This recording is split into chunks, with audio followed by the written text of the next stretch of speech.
What's up, guys? Today we'll be conducting an interview with Spitfire Arcanine, or otherwise known as DJ Breloominati, and Eden, who this year are managing the Cryonicles in the Smogon Premier League.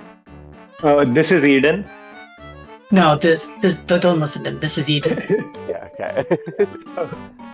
So how about you guys give a sort of introduction to who you are, and like your story, how you ended up managing SPL.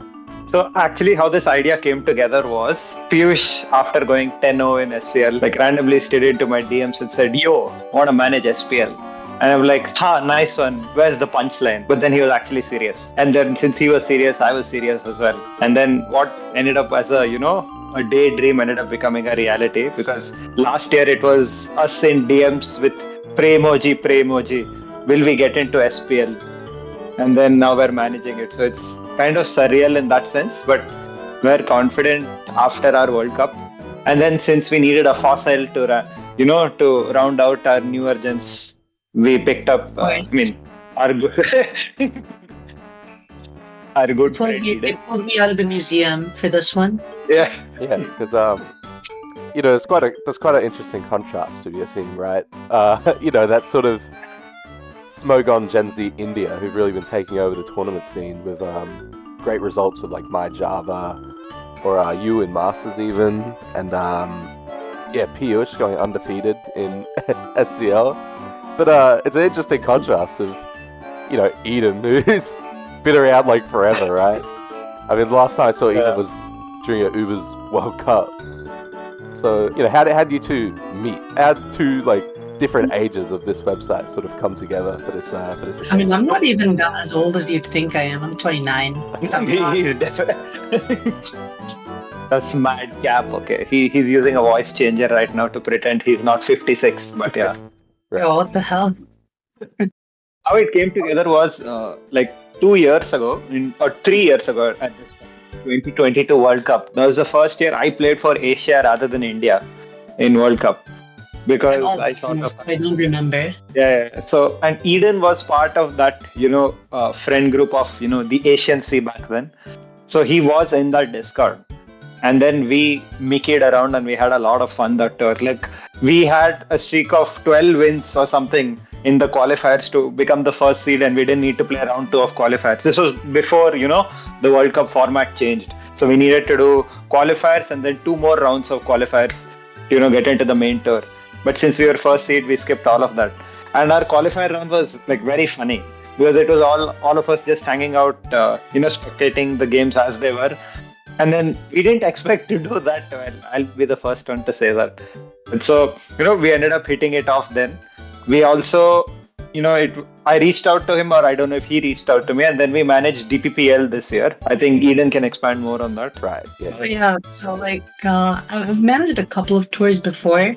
I've gotten pretty close to winning a lot of them, but never really actually won one, so I wanted to see if I could actually win one. So I guess we won this one. Fair enough. This year, you're of course managing the Cryonicles, right? Which, has been described by many as somewhat of a cursed franchise. They've never been able to win SPL ever, really. Yeah. Right. Is there is it a little scary managing a team that sort of has a reputation for maybe not doing too well? And is there a sort of plan you have, or a way you're trying to change that this year under new management? Regarding it being a cursed franchise, reviving India from lol random country Rajesh tech support to an actual playoffs team and something to be respected right now was something we did. So I'm sure we could do the same with this franchise. It sounds good. It's really, honestly, this isn't part of the interview, but it's just been so impressive how, I just don't buy the India World Cup has become so good in the last couple of years. I just don't buy anything being called a cursed franchise. It's just it doesn't make sense, right? You think it's end of the day, whatever will happen, and as long as I have a good time doing it, I'm here for the ride. Good message. He prepared all his answers beforehand. But this is one of them. Okay. Anyways, let me ask a bit about the auction. So which pool of all the generations, which one did you think was the most challenging to plan for this year? I'd say the one we fluctuated the most on was RBY. Because if you notice the signups themselves, a lot of the starters this year signed up towards the last 2-3 days of deadline.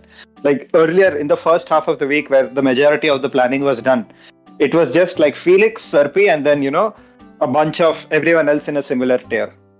Like it was them a cut above the others. So the plan had to be revolved of whether we sink a lot of money in RBY and then we go around that, or we don't. Because those two are kind of auto wins in that pool. Hell, in this pool even as well. But like without Troller, Kaz, at that time there wasn't Chuva as well. So there was a clear distinction between everyone else. So yeah, that was the thing I think we pivoted the most, like towards the end. With regards to DPP, I think Eden, you could go ahead as to what you were saying. Yeah, I was just saying that pool also fluctuated a lot towards the end, but I think we always wanted to skimp out a little bit there. So I guess the later signups didn't really change anything for us. I would say RBY was the only one where we deviated a lot towards the end. Yeah. I think that sounds about right. Fairy Gens, we were going to play it by the year and during the auction. We had a rough price range we wanted in mind. Like we didn't want to break the bank for Auras because we knew we weren't getting like Sun2 again. He didn't want to necessarily play with us, and John wasn't playing Auras, so we knew we would settle for a middle of the pack Auras in that sense. SS, the pool was very well rounded this year, so we were fine with getting whoever we were, and we ended up getting someone we didn't think we'd get at that price.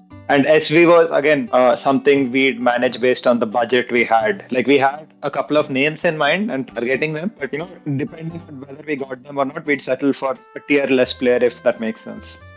All right, for the next question, what do you want people to associate with the Cryonicles this season? Is there a sort of an identity of the team, or like the first word you want to come to mind when people think about your team? Father, because everyone's old as fuck. I'm the second youngest person on this team. That's kind of crazy, actually. I think the average age of the stage is 30. There's always one boomer team. It changes every year which one it is, but if you say it's the Cryonicles this year? Yeah, it's us this year.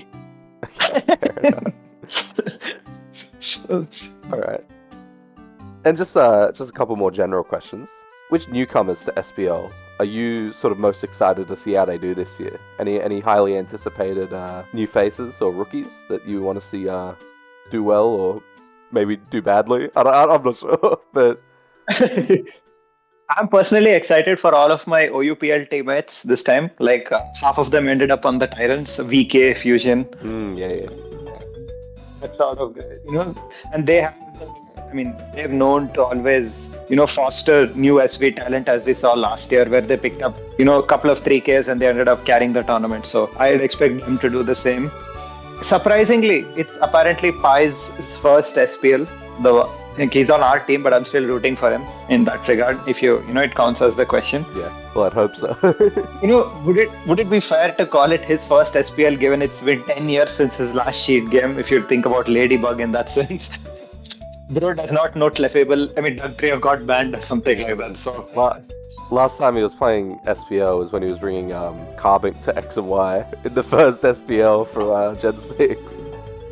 So definitely a lot of time has passed.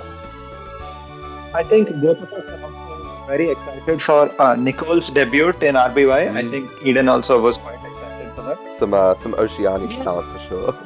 Alright, one more question. What's the number one storyline that you'll be following this season? I don't even buy storylines. See, this isn't wrestling, it's Pokemon. See, he's, the corporate mindset has crept into his answers as well. The politically safe answer is what's being given right now. I'm just a humble 9-to-5er. Hey, maybe the storyline you're looking into is just breaking that curse of the Cryonicles finally after so many years. You know what I mean? I'd be interested to see if, the Raider strategy of spending less than 10k for all their SV is, going to pay off, because that was interesting and that's what I heard. They ended up spending 11.5 for Mimi, but still, other than that, the strat was to go low SV.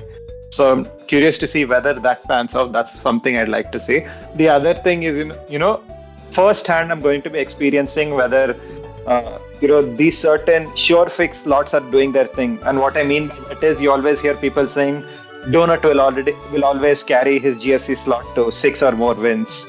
Same with D4 and Fear. So something of that sort as well would be quite interesting to see. And lastly, a historically strong pool in ADB is now with like couple of, it's very top heavy, and then after that it's everyone fighting for themselves. So interesting to see. All right, thank you for your time, Spitfire and Eden from the Cryonicles. This was Drifting, conducting this Smogon Premier League interview. Tune in, we do streams on Sunday doing tournament coverage. Thank you for watching. Bye everyone, have a good one. Okay, see you around. All right, thank you for watching.